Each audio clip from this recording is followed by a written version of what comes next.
I'm going back into the archives today, not too far back into the archives, but far enough that it is not today. So let's go back to January 1st, 2024, and see what I was doing, see what I was eating.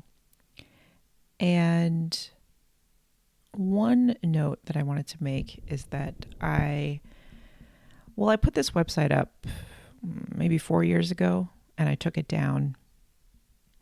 But I made this website with the entirety of my food log archive available for reading. And it doesn't have search functionality, but you could easily control F and find things year by year. So it's not ideal for searching or that kind of thing. I mean, it's a cargo site, so it's more about appearances than anything. It's rather than functionality. So you can check it out. It's foodlogpodcast.net. And you can see the 2020 through 2024 archives. It also links you to the podcast, and it shows you photographs that I was taking in film back when I put the website up. So yeah, I've had this website dormant for about, 3 years now. It's funny how sometimes you return to things and they become relevant again. And I thought I'd put it in use. Why not? I built it. So it's up there. You can look through all the archives. Okay. So January 1st, 2024, it was a Monday, 11 a.m. Coffee with half and half, onion and arugula scramble, hot breakfast sausage, leftover cornbread, half a can of buchi kombucha, orange slices, apple fritters from Ingles, and half a can of Oktoberfest beer at Matt and Liz's house in Hot Springs, North Carolina. 3 p.m. Pesto and pepperoni pizza and a pour of Highlands Brewing Gaelic Ale from Vinyl Pies Pizza in Hot Springs, North Carolina. Wow, only 2 meals, like a celebrity. Okay, so this was the most recent year that we went to Hot Springs for New Year's Eve. So this is New Year's Day. And we've been going there for the last 3 New Years. I don't think we didn't go this past New Year's because Hurricane Irene sort of destroyed the town of Hot Springs. I guess businesses are back open again. But things are different. I do feel like it's gotten to the point where that area does need people to come again and support the economy and spend some money there. So maybe it is time to go back. I don't want all the businesses to close. Don't want people to suffer more. Okay. So this was a breakfast that we made at Liz's house. So usually when we go there, we make Hoppin' John's the night before. And I guess Brian made it last year. I don't know if it's the way that I'm encountering Hoppin' John's or if it's just the way that people are making it around me, or if it's because I've only had it made by these 2 people, Liz and Brian. I don't like it. It's watery and it's gross. And I don't understand the appeal. I think you could elevate it a lot more, use stock instead of water. It just tastes like water to me. But the breakfast was better. Apple fritters from Ingles was great. If you don't know Ingles, it is a chain around the Asheville, North Carolina area that is what could I compare it to? Like a Jewel-Osco or a Stop and Shop. I mean, it's very middle of the road, but people love it. And it's a decent grocery store. They have the loose beer section where you can pick out your beers, which is nice. It's a nice place to stop. Whenever we drive up there, we'll stop at Ingles and get stuff for the house. Liz often hasn't gone grocery shopping yet and asks us to pick up an entire week's worth of food, roast chicken and Pyrex dishes and olive oil and salt and pepper. I mean, they don't have anything at the home most of the time because they're not there, but it is always surprising because they've usually been there for a week before we get there. So I wonder what they're eating. Just the dust out of their cabinets. So always stopping at Ingles. It's a great spot. This is the only time of year I'm really eating orange slices when oranges are in peak season in the winter. And one of their friends who lives, where does she live? In Boone? She lives more north in the mountains, and she brought these apple fritters from Ingles. They were good. They were donut shop quality apple fritters. I'm always surprised because, you know, the baked goods at a grocery store are not always what you want. But yeah, I guess I would compare Ingles to Food Lion too. I guess that's a pretty fair comparison, but maybe a little better than Food Lion, I would say. I would compare Food Lion to Jewel Osco, if you know that, from the Chicago area. Okay, and then, so they had, I mean, like 10 people over for New Year's. So we all ended up going out for pizza and beer afterwards. And that was fun. I mean, it's hard.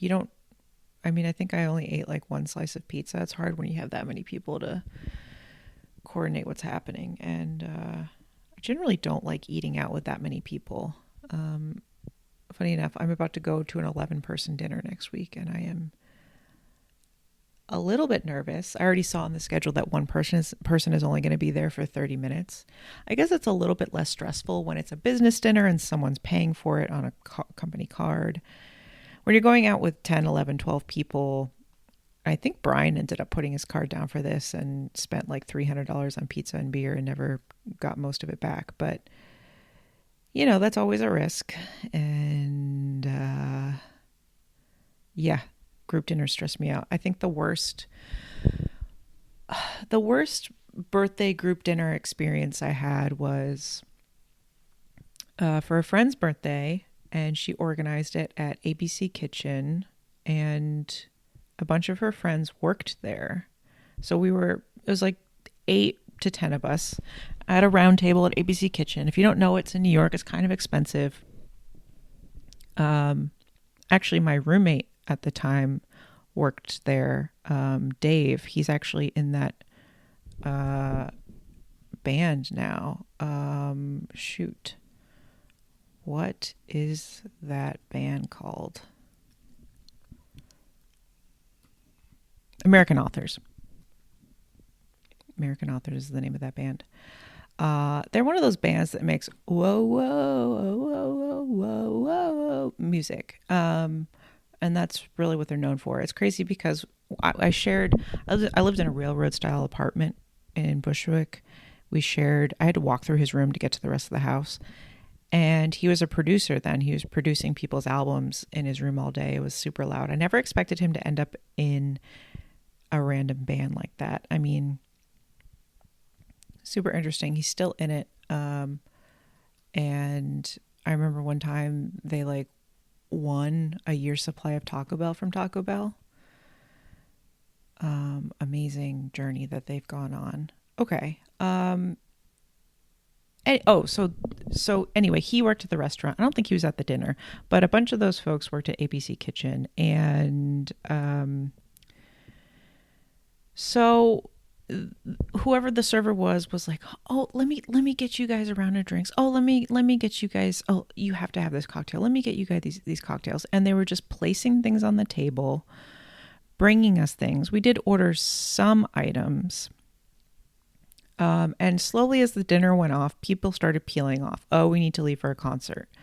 So at the end of the dinner, there's about 4 of us. And we got the bill and they hadn't comped us for anything. They charged us for every single thing they put down that table, whether we ordered it or not. And even though at least half the party worked at the restaurant. So we had, I think the bill was well over $1,000. So the four of us who were left, well, one of them was the birthday person, and she refused to pay. The guy she was with pretended to be too inebriated to pay.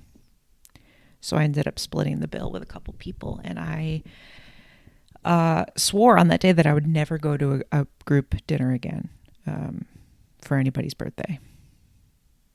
Waste of time. I didn't even eat anything, and I didn't have a single cocktail. And I probably paid $350 at least. Still upset about that, obviously. So, yeah, here's another experience. We're at a group outing. Another thing that, and I saw a really good TikTok video about this and just group outings in general. Like when you're traveling to see people, or if people are coming to see you, or you're meeting up with people, you need to communicate with others that you're sick. If you're sick, if you are ill, like maybe still contagious, maybe getting over it, you need to call me before you come over my house and tell me that. Or if I'm traveling 5 hours to come see you, you need to tell me that you and your entire family are sick, because I don't want to come. So I did end up getting pretty sick after this. Especially, COVID or not, like, I think that we need to be a little bit more considerate about how sick we are. And, you don't know how vulnerable people are and the people in their homes are. People have elderly parents living with them who can't get sick.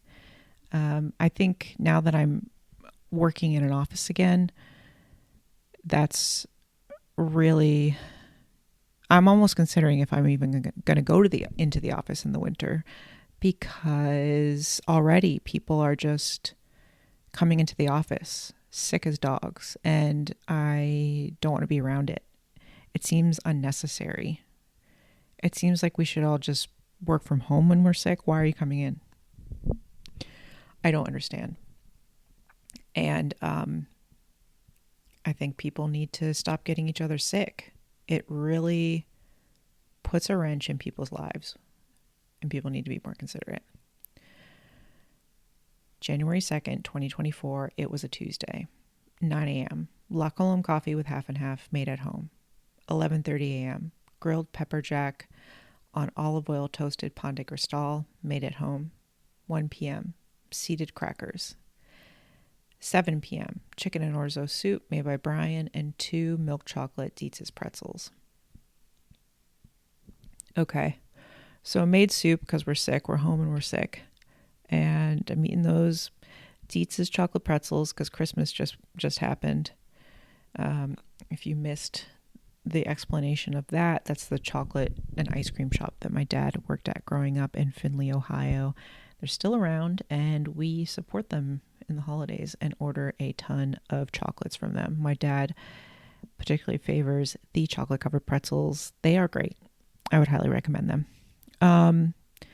Seeded crackers. I had to stop buying these, but I liked the box.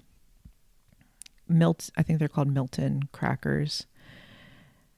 Sometimes the seeds are like eating rocks, and every time I was eating them, I was afraid that my teeth were breaking.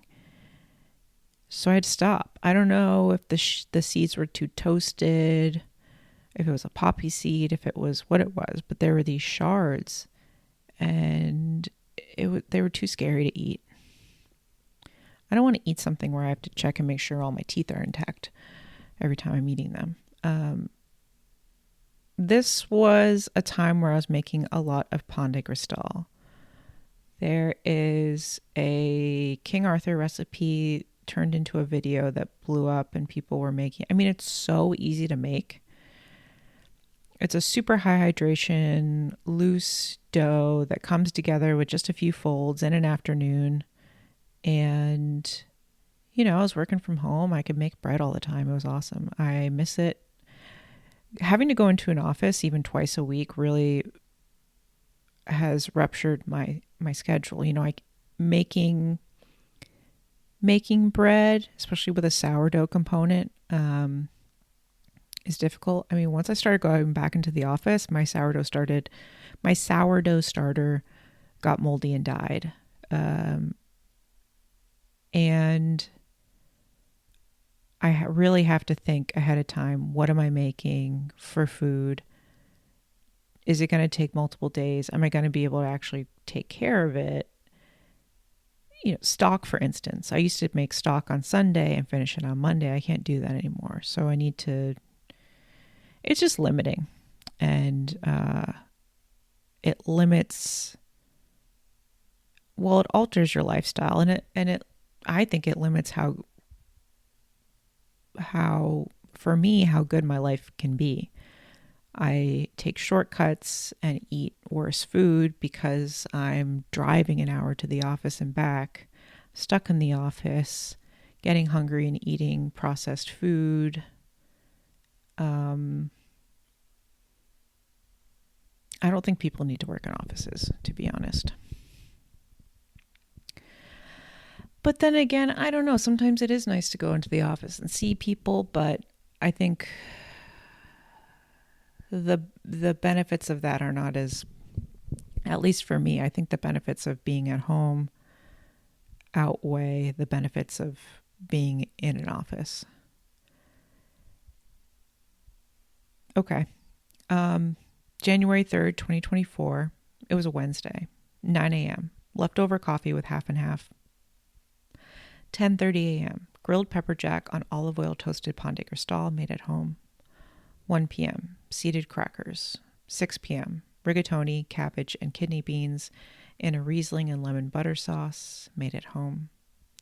8 p.m. 2 dark chocolate Dietz's pretzels.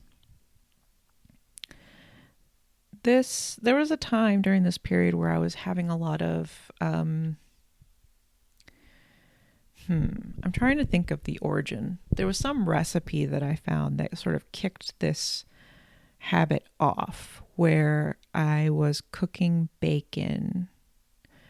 lot of bacon with cabbage, letting the cabbage get really soft, and then finishing it with pasta into a buttery bacon cabbage pasta. There was a recipe. I don't remember if it was a Polish or an Eastern European recipe that sort of kicked this off. There was something, and then I sort of took it into my own hands, and it evolved into, like a rigatoni cabbage and beans and a lemon butter sauce type of thing. But for a while I was making that a lot. I think because I still have a lot of cabbages in my fridge. And I have trouble coming up with ways to use cabbage sometimes. This was a great way to use it. It's a great storage crop pantry meal. You have the pasta on hand, you have an old cabbage in your fridge, maybe some leftover meat to flavor it. I mean, it was just an easy meal when you're sort of trying to clean out your fridge and your pantry. January 4th, 2024, it was a Thursday, 9 a.m. La Colombe coffee with half and half made at home. 11 a.m. Grilled pepper jack on olive oil toasted Ponte Cristal made at home. 2 p.m. Frozen Korean vegetable dumplings, pan-fried with soy sauce made at home. 6 p.m. Spicy big tray chicken with rice noodles and broccoli made at home. 8 p.m. Half of a C's chocolate Santa. So this is probably one of the last times I bought packaged pre-made dumplings. I've talked about how the prices of those have risen dramatically over the years.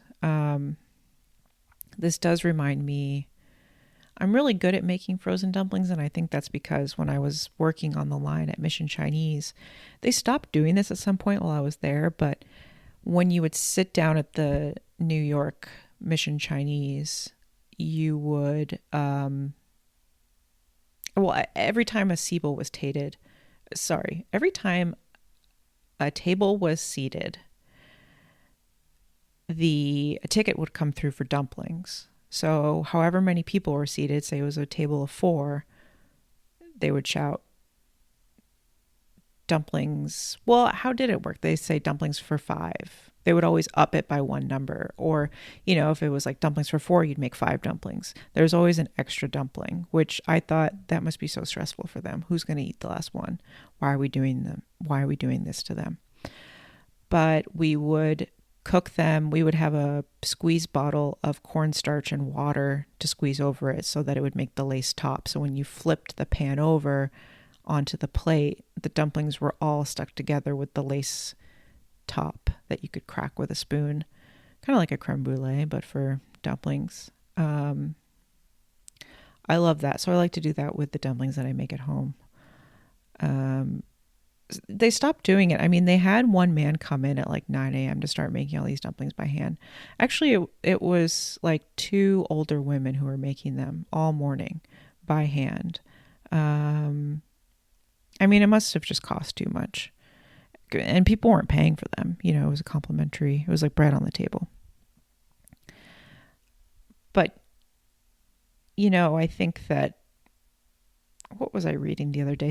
It was some sort of theory on hospitality. Maybe it was a TikTok video. I mean, hospitality is like a big part of marketing. It's a big part of why people come back at Madison 11 Park, which I've talked about on here before, multiple occasions. I guess it's just part of the ecosystem of New York. But one of the things that they do as part of their upscale hospitality is if you get engaged there, they serve you your champagne. They serve you champagne in crystal. And it's a slightly different glass than the rest of the restaurant gets. And at the end of your meal, they wash the crystal, they put it in a box for you, and they give it to you to take home. So you have the crystal from your engagement at the restaurant. And yeah, that's an expense. That's coming out of the restaurant's bottom line. But that couple is going to be loyal and think about that restaurant for the rest of their days. They're going to go back there for an anniversary. They're going to have a loyalty. They're going to have brand loyalty. And I think when I was at Mission Chinese, I started to see these cuts happening. Slowly, there were cuts. And when you do that, you begin to lose your luster. People can see the cuts happening. They don't feel as valued, and they're not going to come back. And I think I understand why restaurants are doing that. You need to make money. You need to make sure that you're staying open and paying your staff at the end of the day. And if you need to cut back on other things in order to do that, that makes sense. But I think there's a reason that a lot of those restaurants end up closing, because those people just don't come back when you feel like something's being taken away, or part of the experience is lost, but you're paying. It's not like they're also lowering their prices. If anything, they're raising their prices, and you feel like you're getting less, and you're not going to have loyalty to that restaurant. And I think everybody should think about that. I'm not saying that you need to be providing crystal glasses to people, but it's like the Costco hot dog theory, yeah, you're losing money on it, but people are going to go back to Costco because they feel like you are giving them something and they have loyalty for you for that. It has to be a two-way street. It can't just be cutting and more taking on the part of the restaurant. Okay, so spicy big tray chicken. So this is a recipe that I make a lot. And Mark Bittman went to the restaurant. He went to Spicy Village, and got their spicy big tray chicken recipe and shared it in the New York Times cooking app. So if you don't know what Spicy Village is, it is a super tiny rundown corner restaurant. I don't even know if it's on a corner, but it's in New York. It's in the East Village. And they make hand-pulled noodles, really elastic, wide noodles. And you can order this spicy big tray chicken, and it's chicken on the bone in reasonably sized pieces in this really spicy, savory broth with really soft potatoes, and you eat it with the noodles, and it's fantastic. And it's a little bit labor intensive to make at home, but you can do it. It does kind of take me all day because, well, the recipe always says to marinate the chicken in beer. I never do that. I do salt the chicken beforehand, though. And I like to butcher a whole chicken for this and salt it beforehand. So, there's some planning that goes into it. And you want to double fry the chicken, and you want to let it rest in between fries, and then let it rest again before you actually put it back into the sauce itself. So it's great. I mean, it has fennel, it has cumin, it has Szechuan peppercorns, sugar. I add MSG. It is one of Brian's favorite things that I make, and I'll usually make it for his birthday or an anniversary. And it makes great leftovers. And I'll use some rice noodles for this typically, but it's also great with rice if you don't have rice noodles. And excellent. One of the best meals that I make. I have brought up Spicy Village before because I sort of went there with some friends, who love to go to hole in the wall places. And I didn't really realize how special this place was because of how run down it was and small. And I mentioned it. Every time I mention it to people who've never lived in New York, they say, "Oh yeah, I've been there." So it's a destination. And I admire how true to themselves they are, and how I love a hole in the wall place that is not trying to keep up with appearances and then push the cost of keeping up with those appearances onto the diner. Okay. January 5th, 2024, it was a Friday, 9 a.m. Leftover coffee with half and half, and 2 scrambled eggs with pepper jack cheese and sriracha made at home. 1:30 p.m. Leftover spicy big tray chicken with rice noodles and broccoli. 6 p.m. Cheese tortellini and kale beef broth soup with olive oil and garlic butter pan de cristal crostini made at home, and a small pour of Staffelterhof 862 Riesling. 7 p.m. Dietz's chocolate creams. Okay. So that sounds like a good soup, and I made garlic bread with the pan de cristal. I remember that distinctly. So the reason I have so much wine during this time was so for Christmas, I went to Wine Authorities in Durham and bought a case of 6 different bottles of wine to bring home for all of us to have for Christmas, my sisters and everybody. And I remember I was having Brian's Christmas with his family. We had just opened gifts and ate Chinese food. We like to do Chinese food lately with Brian's family for Christmas. And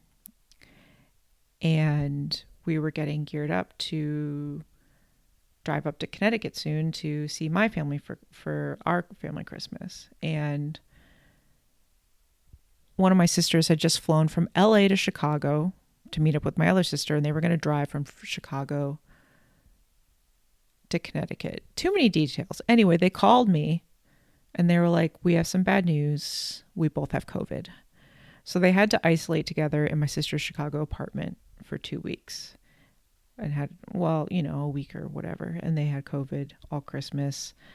I think they went to Taco Bell on Christmas and tried to get stuff, and they ran out of food, and they both cried about it.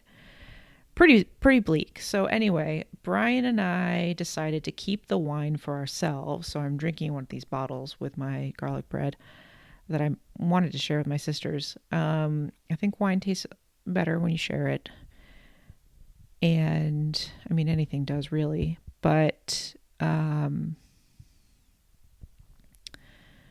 yeah, so Brian and I ended up going up by ourselves like a day later and having Christmas with my parents. I think we made, instead of a beef tenderloin, we cooked 2 small pork tenderloins and still had a nice time. But yeah, and this was like the second or third Christmas that one or both of my sisters got COVID. I don't know why, but they always get COVID around Christmas. And we've had to cancel a lot of Christmases. So Christmas was canceled. Drank wine at home. And yeah, that sounds like a pretty good soup.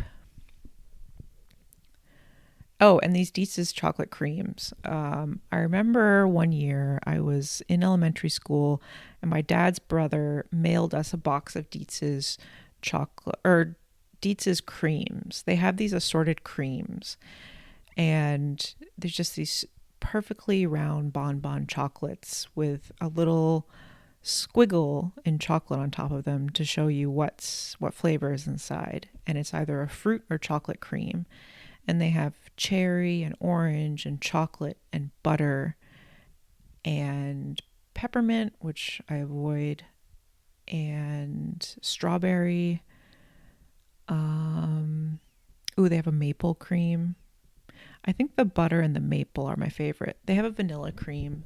If I had to rank them, I'm always eating the maple and butter cream flavors first. Then cherry. Cherry's good. It's not cherry in a medicinal way at all.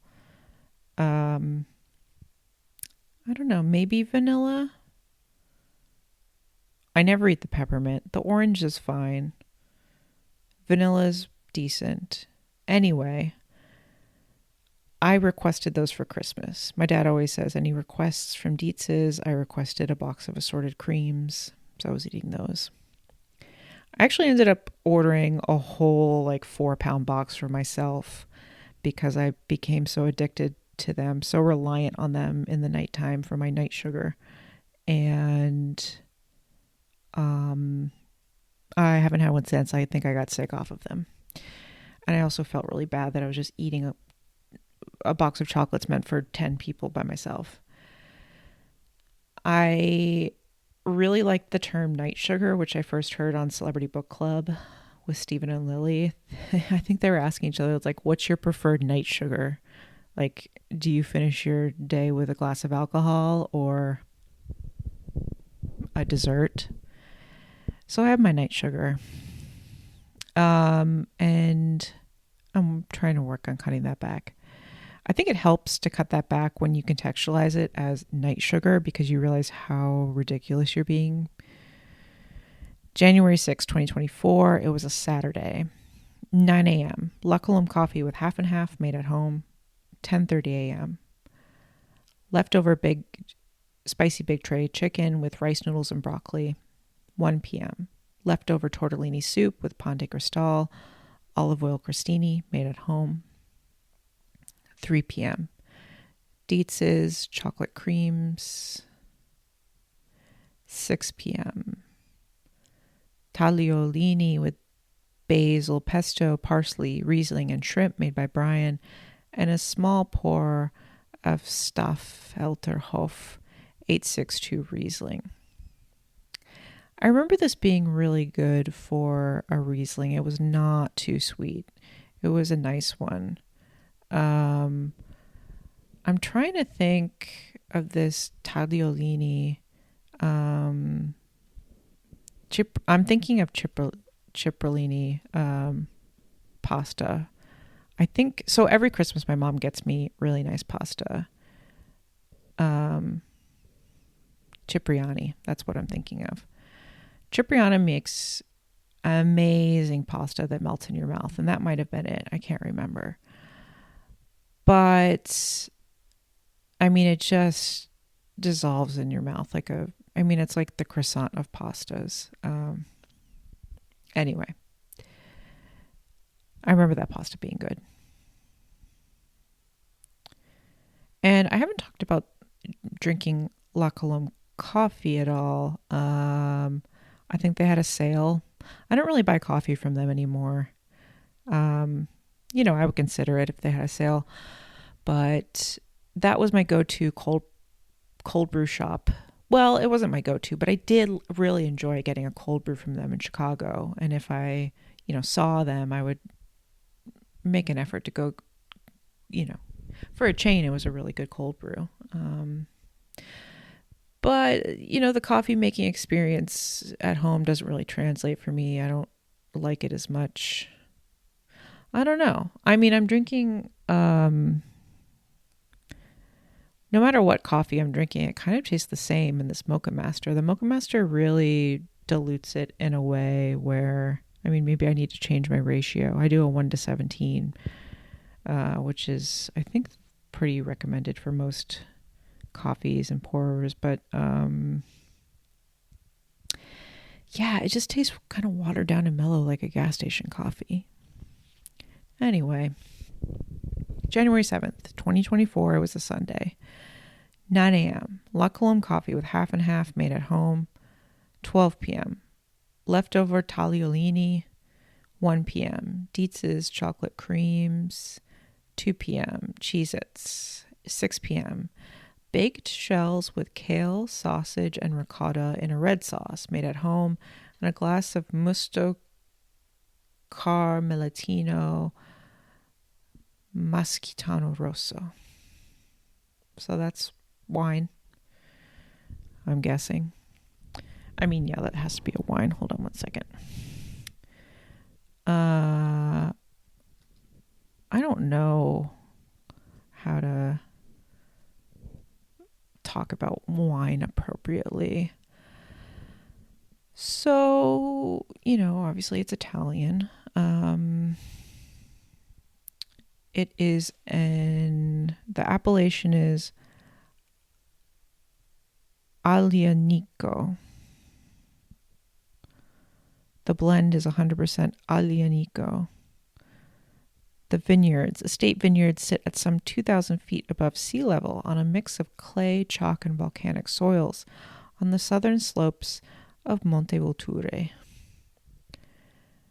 Zesty and fruity, tangy red berry flavors and aromas of violets, lavender, and licorice. So I got this from Wine Authorities, and Wine Authorities only does single origin grape wines. So that makes sense why I was drinking that. I didn't write down any tasting notes or anything. January 8th, 2024, it was a Monday. La Colombe coffee with half and half, made at home. 12 p.m., 2 sunny eggs with butter and sriracha over toasted sesame pan de cristal, made at home. 3 p.m., Cheez-Its and a cup of throat coat tea, made by Brian. 6 p.m., leftover shells and Dietz's chocolate creams. Yikes. So I'm sick this day, clearly. Still sick from the trip, being exposed to sick folks. I think it's also hard. A lot of our friends are having kids now, and kids are always sick. And what can you do?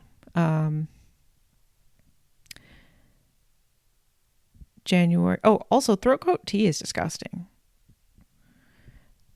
January 9th, 2024, it was a Tuesday. La Colombe coffee with half and half. 2 sunny eggs cooked in butter with sesame seeds and black pepper. Olive oil toasted sesame pan de cristal.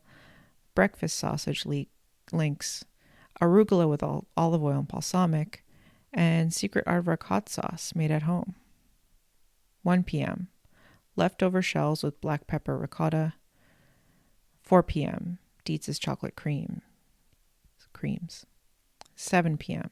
Tonkatsu, broccoli with fried garlic, chiltepin cabbage slaw, carrots with sweet soy glaze, and scallions made by Brian, and a small pour of Tuger Hells. Wow. Okay, so it looks like I got my appetite back with that large breakfast. Secret Aardvark hot sauce is one of my favorite hot sauces. There was this pizza place in Brooklyn that had incredible pizza. It closed down. I mean, I think the owners were accused of rampant sexual assault, and it is no longer open. But it was like a pizza bar in Brooklyn, and they had an entire wall of hot sauces that you could pick out to put on your pizza. And so I got to try a lot of hot sauces, which was really convenient. Got this secret Aardvark hot sauce, which was great. It's like $9 a bottle, so I don't buy it that often, but it's distributed. I used to have to order it on Amazon, but it's in Whole Foods now. It's a great, I think it's an habanero hot sauce, but it's not too crazy. Highly recommended. And then had tonkatsu for dinner with chiltepin cabbage slaw. I still have these dried chiltepin peppers. If you've not heard of them before, they're like a super tiny pepper. They're great for drying because they're so small. And then you can, just take one or keep them in a jar, and then one or two, you just crush it over your plate of food, and it's just the perfect amount of dried red pepper flakes. One of them would be perfect on a slice of pizza. And it's just, self-serve. It's really nice. They are native to, I think, like the Texas, Mexico area. Yeah. Man, I wish I remembered the name of that pizza place in Brooklyn. I mean,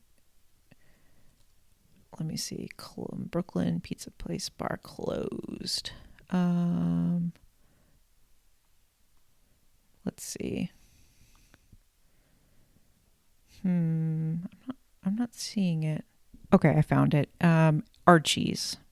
It was Detroit style-esque, but it was thinner. It wasn't a true deep Detroit style. I thought someone called it St. Louis style at one point, but maybe I'm misremembering. Anyway, there is a Reddit article called "Popular Bushwick Pizza Joint Closes Abruptly Amid Sexual Misconduct Allegations." Yeah. But, I mean, they had the cupped pepperoni. Actually, a really creepy guy I knew worked there, so I'm not surprised that it closed down. But I would go here at least once a week with my friend Lexi, and we would eat a whole pizza. I mean, it was good. It was good. I mean, there's a ton of good pizza in Brooklyn. DeFara's, Speedy Romeo's, I guess, Roberta's. Speedy Romeo and Roberta's are more trendy places, but, like a DeFara's, like a old school, they're proper old school places around.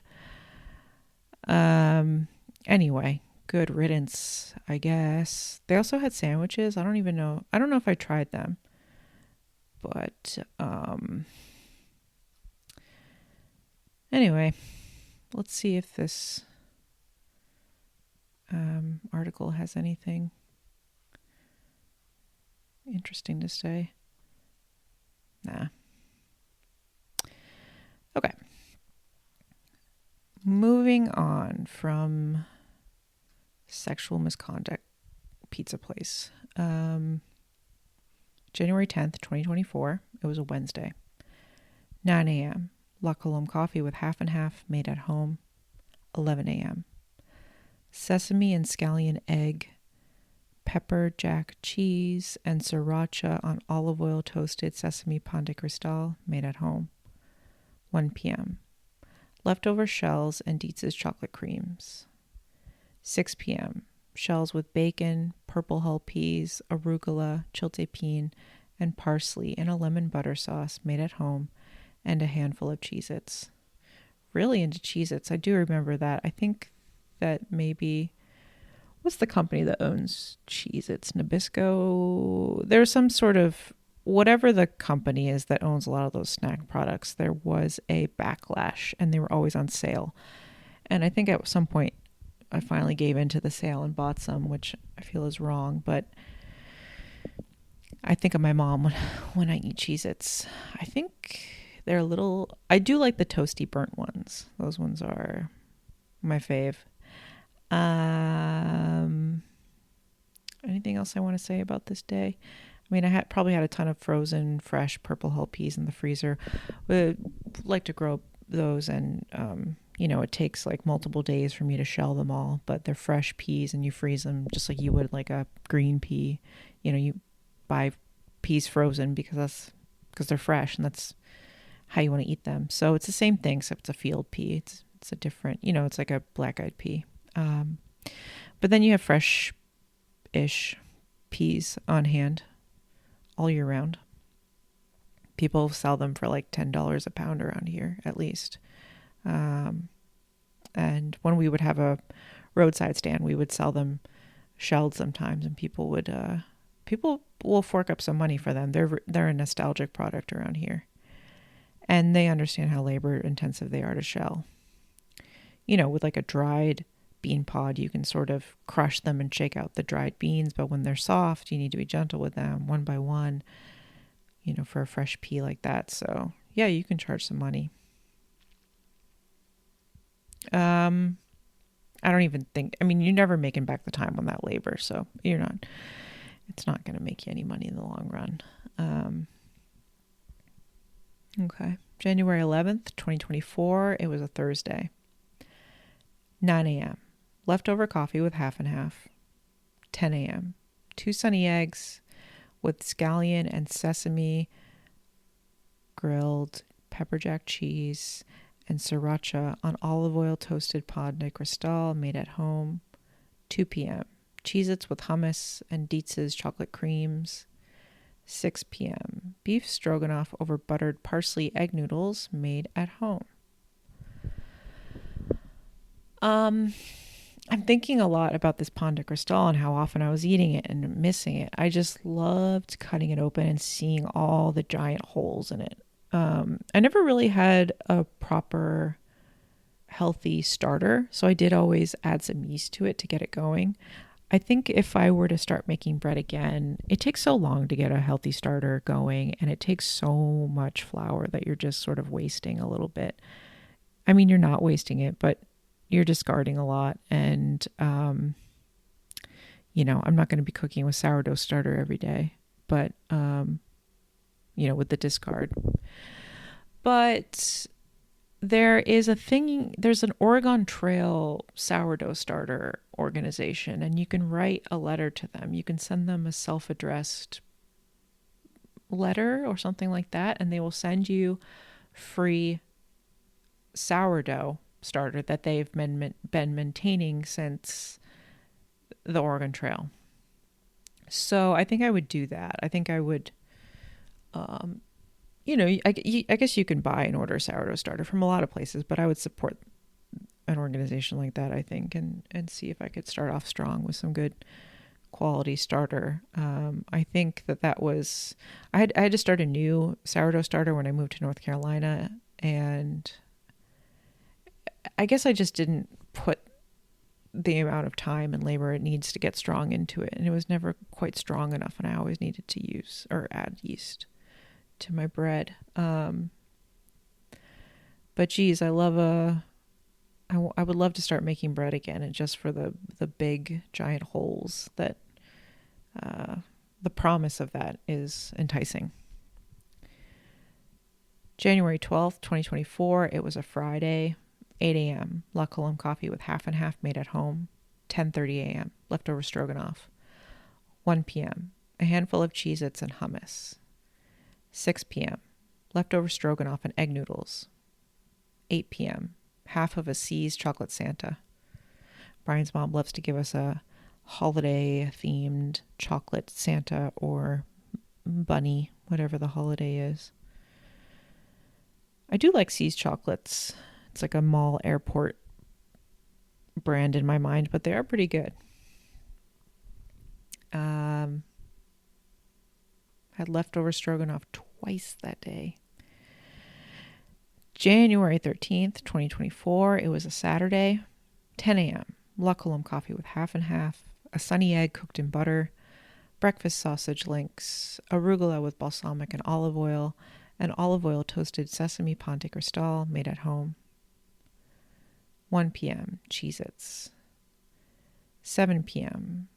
beef tenderloin with jus, mashed potatoes, green beans, a slice of oat bread with Kerrygold butter, mixed greens with Olive Garden Italian dressing, a glass of Staffelterhof 862 Riesling, a cup of coffee with half and half, a slice of chocolate chess pie with vanilla ice cream, mozzarella with tomato, basil, and balsamic glaze on a toothpick, cheese and prosciutto roll-ups, pepper jack cheese on Ritz crackers, a small pour of Musto Carmelitano, Maschitano Rosso, and 2 Cosmos at Brian's parents' house.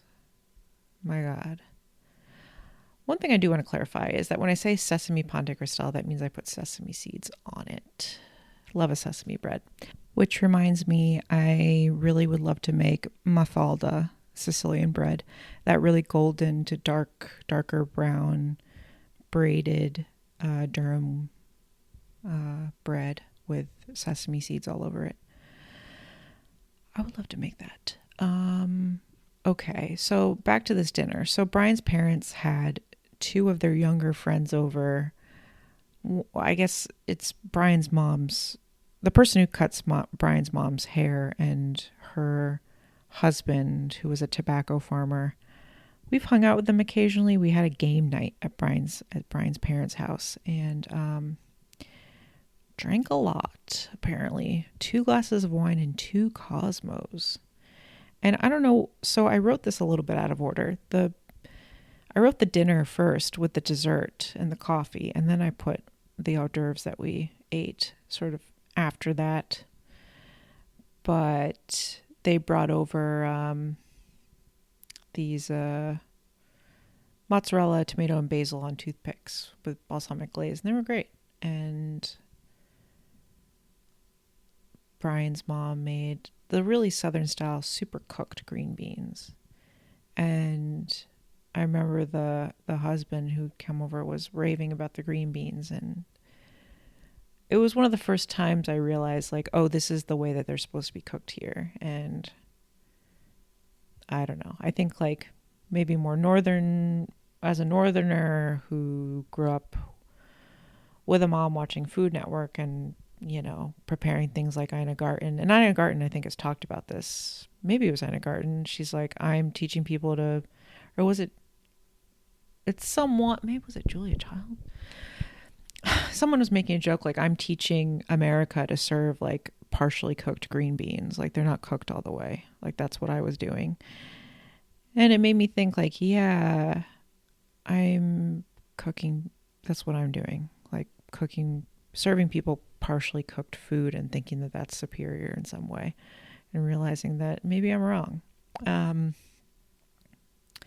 Anyway, just a difference of how you're taught to make food, I guess, and what's acceptable.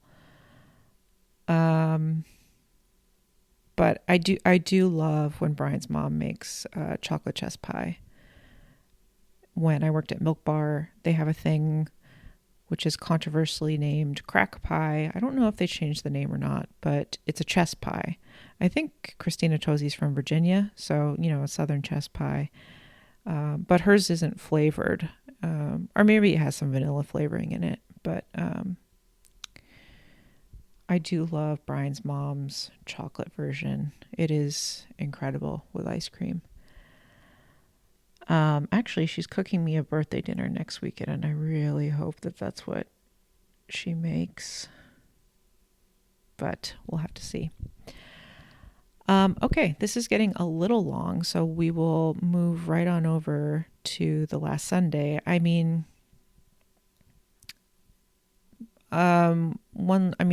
there's so much to say about this dinner. I remember once Brian's mom made a Mississippi pot roast. Maybe that's this beef tenderloin with jus, maybe not, but no, it must have been something else. It was Mississippi pot roast. It had like a pack of ranch seasoning in it. It was interesting, but it kind of reminded me of that, like a slow cooker beef tenderloin that she was making. She always has Olive Garden Italian dressing on hand. Okay, let's move on to Sunday. January 14th, 2024, Sunday, 9 a.m. La Colombe coffee with half and half. 12 p.m., a leftover piece of tenderloin with mayonnaise. 3 p.m., a can of Blue Moon light beer. 5 p.m., chicken katsu, vegetable and shrimp tempura, shumai, crab rangoon, miso soup, agadashi tofu, seaweed salad, and 2 specialty sushi rolls with shrimp tempura and spicy salmon at Mr. Tokyo in Chapel Hill, North Carolina. Okay, so that was an interesting morning. A leftover piece of tenderloin with mayonnaise. I do remember that. I remember first of all, I was hungover. Second of all, I was like, I ate too much. I don't need to eat, but I do need to eat something. It's noon. So I ate a dry piece of tenderloin with mayonnaise. It just needed mayonnaise. It was a little dry. A can of Blue Moon light beer makes me think that we went back over to Brian's parents' house, because I think we definitely did go back over to his parents' house and drink a can of beer. Brian's dad always has Blue Moon in his mini fridge in the garage. Do not like that beer. It is so sweet. And then went to Mr. Tokyo. Brian and I have a long-standing tradition of going to all-you-can-eat sushi places together, mostly because the first time we did this together, Brian almost died afterwards. I mean, not literally, but I didn't have a driver's license at the time, and he ate too much sushi. And we were driving. We'd gone out, like, way out to the Morton Arboretum outside of Chicago, and we're driving back. Oh, well, first of all, like, we got heat stroke at the Arboretum. Then we went to get all you can eat sushi at this random sushi spot, and Brian thought he was going into a diabetic coma and thought he was going to crash the car and had to pull the car over. And he's like, I can't drive home.